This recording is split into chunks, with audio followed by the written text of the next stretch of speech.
नमस्कार दोस्तों, बहुत बहुत स्वागत है आप लोगों का हमारे आज के इस वीडियो में। और दोस्तों, हम लोगों ने अपने लास्ट वीडियो में बात करी थी ट्रायंगल्स के बारे में कि ट्रायंगल में क्या क्या चीज़ें इंपॉर्टेंट हैं और इसमें क्या क्या चीज़ें हमें पढ़नी है। तो आज हम लोग ट्रायंगल का बेसिक इंट्रोडक्शन हम लोग जान चुके थे। आज हम लोग जो उठाने वाले हैं वो बहुत ही समझ लीजिए काम का टॉपिक है, बहुत ही इम्पॉर्टेंट टॉपिक है आपके पेपर के लिए, ठीक है। और इस टॉपिक का नाम है हमारा क्या, BPT। ओके, आज का हमारा जो टॉपिक है वो हमारा क्या है, BPT। It means basic proportionality theorem, ठीक है।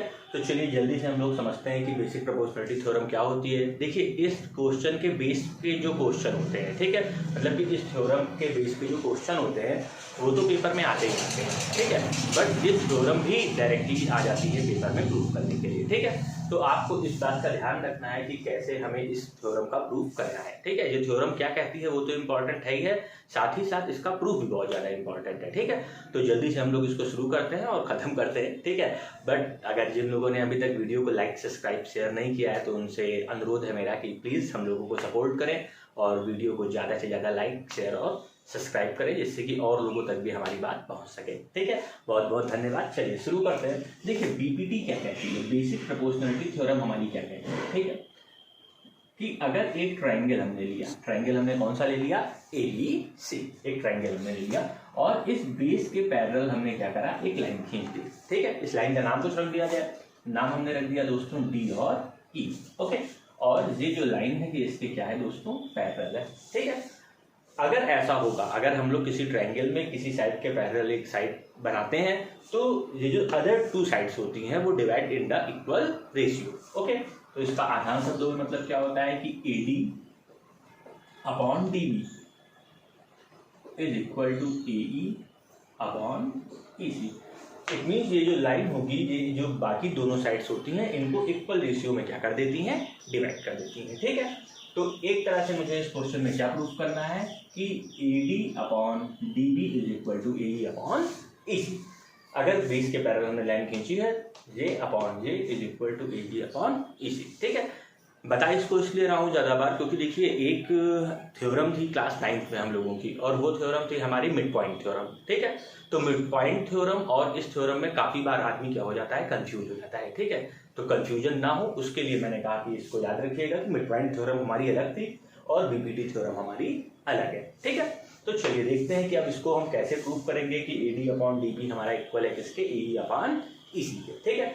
तो देखिए, इसको लगाने के पहले हमें इसमें कुछ कंस्ट्रक्शन करना पड़ेगा। तो चलिए कंस्ट्रक्शन कर देते हैं हम लोग। मैंने कंस्ट्रक्शन किया, एक परपेंडिकुलर डाल दिया, ठीक है। इस AB लाइन पे मैंने क्या करा, एक परपेंडिकुलर डाल दिया और इसका नाम क्या रख दिया, M। मतलब EM जो है, EM is perpendicular to AB, हमने ये करा है, ठीक है। अभी पूरा कंस्ट्रक्शन एक साथ नहीं कर रहा हूँ, ठीक है, नहीं तो फिर क्या होगा ना कि कहीं कभी कभी बाउंस हो जाता है, ठीक है। तो इसलिए पूरा एक साथ नहीं, आराम से थोड़ा थोड़ा करते चलेंगे, समझते चलेंगे, ठीक है। तो चलिए देखते हैं। सबसे पहले मुझे जरूरत पड़ेगी यहाँ पे एरिया ऑफ ट्रायंगल ADE। हम क्या कर रहे हैं दोस्तों, ADE, ये जो हमारा ट्रायंगल है इसका हम लोग क्या कर रहे हैं, एरिया निकाल रहे हैं, ठीक है।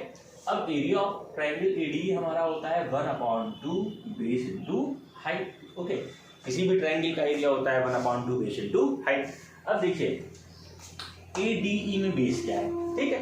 तो ADE में बेस तीनों साइडों को हम लोग ले सकते हैं, ये इस पे डिपेंड करता है कि हम लोग किस तरफ से आप फिगर को देख रहे हैं, किस तरफ से ऑब्जर्व कर रहे हैं, ठीक है। तो अभी इस थ्योरम में हम लोग पहले फिगर को इस तरफ से ऑब्जर्व करेंगे और उसके बाद फिगर को इस तरफ से ऑब्जर्व करेंगे, ठीक है। तो चलिए अभी जब इस तरफ से ऑब्जर्व करेंगे बस इसी पे अपना फोकस कीजिए, बाकी चीज अभी मत दिमाग में लाइए, ठीक है। तो ADE में जो बेस है हमारा वो हम क्या लेंगे, AD, और जो हाइट है हमारी क्या लेंगे हम, EM, ओके।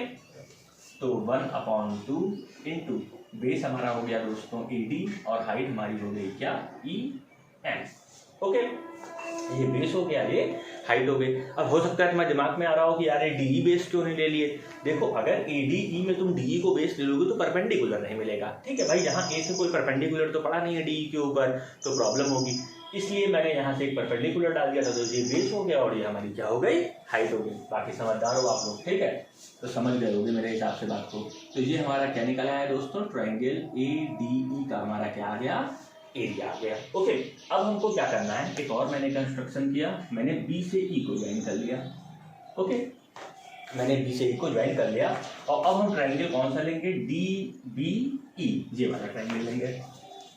तो area of triangle D E B, इसका भी फॉर्मूला होता है हम लोगों का 1/2 base into height. Okay, 1/2 into base हम लोग क्या लेंगे, बेस हम लोग लेंगे डी बी, ये हमारा क्या है दोस्तों, बेस है। तो हमने बेस क्या ले लिया, डी बी। और हाइट, देखो हाइट में ही दिक्कत होती है, ठीक है, हाइट में बहुत लोग गलती कर देते हैं, उनको लगता है डी हाइट है, ठीक है, बट डी की हाइट नहीं है आपकी, ठीक है। एल्टीट्यूड जो होता है वो ऑलवेज 90 डिग्री पे होता है, ठीक है। अभी ये एंगल तो 90 डिग्री है नहीं, ठीक है। तो अभी याद करो, जैसे क्वेश्चन होता था इस तरह का एक ट्राइंगल दें हम आपको, ठीक है, हम कहें इसमें बेस और हाइट बताओ, तो देखो बेस तो ये वाली लाइन हो जाएगी, बट हाइट ये नहीं होगी। हाइट आपको यहाँ से एक परपेंडिकुलर ऐसे डालना पड़ता था, ठीक है, छोटी क्लास में आप लोगों ने पढ़ा होगा। तो बेस लिया जाता था ये लाइन और हाइट ली जाती थी हमारी ये वाली लाइन, ठीक है। उसी तरह से हम लोग यहाँ पर अपने क्वेश्चन को देखेंगे। तो यहाँ पे हमारा जो बेस था वो हमारा क्या हो गया, डीबी हो गया, ठीक है, बट हाइट हमारी क्या होगी, परपेंडिकुलर जो 90 डिग्री पे होगी, इट मींस ई एम।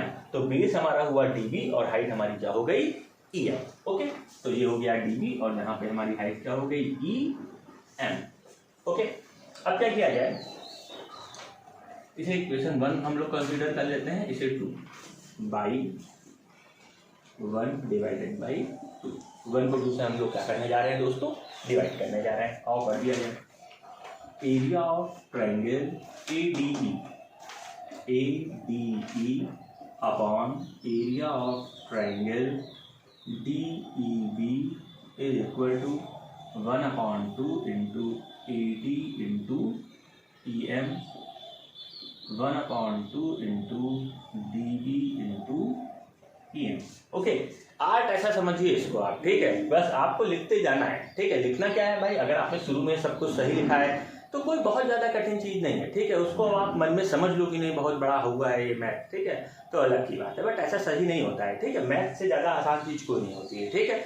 बस आप रटने पे मत कभी भी आइए, ठीक है। जो लोग याद करते हैं मैथ उनके लिए थोड़ी दिक्कत हो जाती है, ठीक है।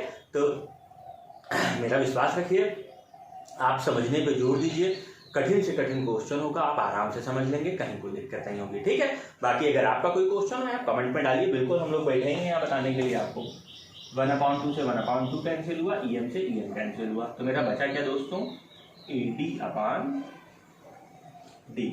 It means area of triangle ADE upon area of triangle DEB is equal to क्या आ गया, AD/DB, ठीक है। इसी तरह से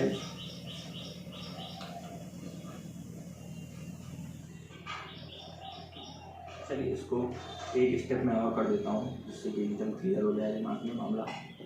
ये हमारा क्या आ गया दोस्तों, AD/DB। ये डी है भाई, ठीक है, कुछ और ना समझ लेना, डी है, ठीक है। तो ये हमारी आ गई इक्वेशन नंबर 3। ओके, अब हमें क्या करना है, अब हमको एक और कंस्ट्रक्शन करना है। अब हम डी से एक परपेंडिकुलर डाल देंगे किस तरफ दोस्तों, AD पे, ठीक है। इसका नाम रख देंगे N और इसको इधर से ज्वाइन कर लेंगे, ठीक है। तो देखो फिर अब हम लोग क्या करेंगे कि अब देखो करने को तो हम लोग क्या पूरा फिर से करना शुरू कर दें, नहीं, ठीक है, पूरा फिर से नहीं करेंगे। अब हम लोग सिमिलरली का यूज करेंगे, ठीक है।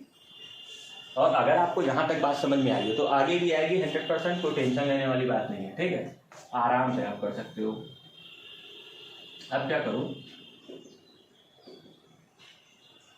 सिमिलरली दोस्तों हम लोग क्या कर सकते हैं कि हम लोग ले सकते हैं area of triangle ADE upon area of triangle DEC। अब ये किसके इक्वल होगा हमारा, ठीक है। तो एक बार जरा फिगर देख लीजिए फिर से, ADE ये तो अपना ट्राइंगल इधर वाला है और इस बार हमको इस तरफ से देखना है फिगर को, और दूसरा मैंने क्या लिया, DEC, ये वाला ट्राइंगल लिया। जैसे कि अभी इसके पहले वाले में हम लोगों ने क्या लिया था, DEB, इधर से जब लेंगे तो क्या लेंगे, DEC, ठीक है। तो देखिए जब हमने इधर कैलकुलेशन किया था तो हमारा इनका रेशियो क्या आया था, AD/DB, इट मीन्स AD/DB। तो जब हम इधर से लेंगे तो हमारा ये जो DN है, ये दोनों में परपेंडिकुलर सेम होगा, ये कैंसिल होगा, 1/2 कैंसिल होगा और हमारा क्या आ जाएगा, AE/EC। ओके, तो सिमिलरली का मतलब ही यही होता है कि हमें सारी स्टेप फिर से नए ना करनी पड़े, ठीक है। अब करने को आपका मन है तो आप करो, कोई दिक्कत नहीं। सेम इसी तरह से बेस इधर ये हो गया, हाइट ये हो गई, बेस ये हो गया, हाइट ये हो गई, फिर से फॉर्मूला अप्लाई करो, फिर से आप डिवाइड करो, आ जाएगी वही चीज, ठीक है। तो सिमिलरली हम लोगों ने क्या ले लिया कि ये जो ADE का एरिया है और DEC का एरिया है, ये क्या होगा, AE अपान EC होगा, क्योंकि इधर वाले में क्या आया था हमारा AD अपान DB आया था, तो सिमिलरली ये कितना आ गया, AE अपान EC आ गया, ठीक है। अब देखो जो चीज हमको प्रूफ करनी थी, थोड़ा उस पर एक बार दिमाग लगाते हैं थोड़ा सा, कि जो चीज हमें प्रूफ करनी थी वो क्या थी, AD upon DB is equal to AE upon EC। देखो हम लोगों का आ रहा है, बट प्रॉब्लम क्या है कि ये दोनों हम लोग कब बराबर हो सकते हैं, जो RHS में की चीज है ये कब बराबर हो सकती है, जब LHS की बराबर हो। क्या LHS बराबर है ADE, न्यूमरेटर तो ठीक है, बट डिनोमिनेटर में क्या आ रहा है, DEB, और यहाँ क्या आ रहा है DEC, मतलब कि ये बराबर नहीं है। तो हम लोगों को देखना पड़ेगा कि क्या इन दोनों ट्रायंगलों में कुछ हो सकता है। तो DEB कहाँ है हमारा दोस्तों, DEB ये वाला ट्रायंगल है, और DEC हमारा ये वाला ट्रायंगल है, ठीक है। और देखिए ये लाइन इसके क्या है, पैरेलल है। तो कुछ याद कीजिए, क्लास 9 की चीज याद कीजिए, ठीक है। तो आप एक थ्योरम क्या थी, कॉमन बेस और सेम पैरेलल। अगर दो ट्रायंगल कॉमन बेस और सेम पैरेलल में लाई करते हैं तो उसका एरिया क्या होता है, आपस में इक्वल होता है, ठीक है। याद ना आ रहा हो तो चलो थोड़ा सा याद दिला देता हूँ। जैसे ये दो पैरेलल लाइन है, एक ट्रायंगल ऐसे है और एक ट्रायंगल ऐसे है, तो इन दोनों का एरिया आपस में क्या होता था, इक्वल होता था। उसी प्रॉपर्टी का हम लोग यहाँ यूज कर लेते हैं, ठीक है। तो इन ट्रायंगल कौन कौन सा ले लीजिए दोस्तों, DEB and triangle DEC। DE is common base. जो DE लाइन है देखिए वो इस वाले ट्रायंगल में भी है और DEC में भी है, तो DE हमारा क्या हो गया, common base, and DE parallel to BC, so that अब देखिए कॉमन बेस मिल गया, सेम पैरेलल में लाई कर रहे हैं, तो दोनों के एरिया क्या हो जाएंगे, इक्वल हो जाएंगे। So that area of triangle DEB is equal to area of triangle DEC, okay. जो हमारा DBE का एरिया है वो DEC के हमने क्या प्रूफ कर दिया, इक्वल। देखिए समझना आसान होता है, ठीक है। अभी देखो आपको आराम से ये बात समझ में आ गई होगी कि कॉमन बेस सेम पैरेलल तो एरिया बराबर, बट प्रॉब्लम क्या होती है कि लिखें कैसे, ठीक है। अगर आप लिखोगे नहीं अच्छे से, रिप्रेजेंट नहीं करोगे अच्छे से, तो भी नंबर नहीं मिलेंगे, ठीक है। तो थोड़ा सा आपको रिप्रेजेंटेशन पे ध्यान देना पड़ेगा, ठीक है। बट पहली प्रियोरिटी होनी चाहिए समझना, उसके बाद फिर लिखने का मेथड आता है, ठीक है। तो देखो दोस्तों अब हम लोगों की ये इक्वेशन कौन सी बन गई, फिफ्थ बन गई, ठीक है। और जो लोग मैथ नहीं पढ़ते हो वो भी जरा वीडियो देखा करो, ठीक है। वीडियो देख के कोशिश किया करो कि देखो समझ में आ रहा है कि नहीं आ रहा है, ठीक है। आए तो भी बताना कमेंट में, ना आए तो भी बताना, ठीक है। तो चलो भाई अब हम लोग देखते हैं कि हम लोगों ने क्या करा। न्यूमरेटर तो पहले से बराबर था भैया, बराबर ही है। डिनोमिनेटर बराबर नहीं था, जहाँ था DEB और जहाँ था DEC, पर इक्वेशन 5 में हम लोगों ने DEB और DEC को भी इक्वल दिखा दिया। इट मीन्स हमारा जो LHS का टर्म है इक्वेशन 3 और 4 का वो इक्वल हो गया है। तो इस तरह से जब LHS इक्वल हो गया तो RHS भी हमारा क्या हो जाएगा, इक्वल, और बात क्या हो गई हमारी, प्रूफ हो गई, ओके। तो बाई 3 मतलब ये वाली इक्वेशन हमारी, 4 मतलब ये वाली, और 5 मतलब ये वाली। 3, 4 एंड 5 तीनों इक्वेशनों को मिला दिया जाए आपस में, तो देखिए ये पूरा और ये पूरा बराबर हो गया, ठीक है। न्यूमरेटर बराबर था, डिनोमिनेटर ये फिफ्थ इक्वेशन से हो गई। तो अब अगर LHS बराबर हो गया तो हमारे RHS भी दोस्तों क्या हो जाएंगे, बराबर। It means AD upon DB is equal to AE upon EC, और इसी चीज को क्या बोला जाता है दोस्तों, बेसिक प्रोपोर्शनैलिटी थ्योरम। की जो पैरेलल लाइन होती है वो जो अदर टू साइड्स होती है वो divide into the same ratio, ठीक है। वो उसको सेम रेशियो में क्या कर देती है, डिवाइड कर देती है, ठीक है। तो बस यही एक छोटा सा प्रूफ होता है, छोटा सा तो उतना नहीं है, ठीक है। बट अगर आप समझने की कोशिश करेंगे तो बहुत छोटा सा है। घर पे 2-3 बार प्रैक्टिस कीजिए, कहीं कोई दिक्कत हो, ना समझ में आए तो बिल्कुल बताइएगा, ठीक है। और अगर आप इसको कंप्लीट करते हैं तो विश्वास मानिए 4 नंबर आपके पक्के हैं पेपर में। इस थ्योरम का ही प्रूफ आएगा, और इसके साथ साथ इस थ्योरम का तो प्रूफ आता है, बट पूरी एक्सरसाइज बिना इस थ्योरम के आप लगा नहीं पाओगे। तो अगर आपको 10th में ट्रायंगल समझना है तो BPT उसका समझ लीजिए, उसका एक मेन पार्ट है, ठीक है। और इसी तरह से जैसे आप 9th में जब पढ़ते थे ट्रायंगल, तो वहां पे मेन क्या होता था, वहां पे होती थी कॉन्ग्रुएंसी, ठीक है। यहाँ होती है सिमिलरिटी, और सिमिलरिटी में सबसे ज्यादा इंपॉर्टेंट चीज हमारी क्या होती है, बेसिक प्रोपोर्शनलिटी थ्योरम। ओके, तो अब ज़्यादा समय नहीं लूँगा, आप लोगों का पता है आप लोग बड़े बिजी रहते हो, ठीक है। तो बस यहीं तक रखता हूँ, और एक बार फिर से आपसे कहता हूँ कि मेरे भाई वीडियो को लाइक सब्सक्राइब शेयर जरूर करें, और मेन तो शेयर जरूर करें, जिससे कि जो बाकी जगह के लोग हैं, जहाँ मैं रहता हूँ उससे बाहर के लोग हैं, उन तक वीडियो पहुँच पाए और थोड़ी बहुत हमारी बात वहाँ तक पहुँच पाए, तो यही बहुत बड़ी बात है, ठीक है। तो बस यहीं तक रखता हूँ आज, फिर कल मुलाकात होगी, और बीपीटी के बाद जो भी हमारा अगला टॉपिक होगा उसको हम लोग लेंगे। आपका कोई क्वेश्चन हो कमेंट में बताइए, बिल्कुल बताया जाएगा। जय हिंद, जय भारत, जय मां सर्वेश्वरी।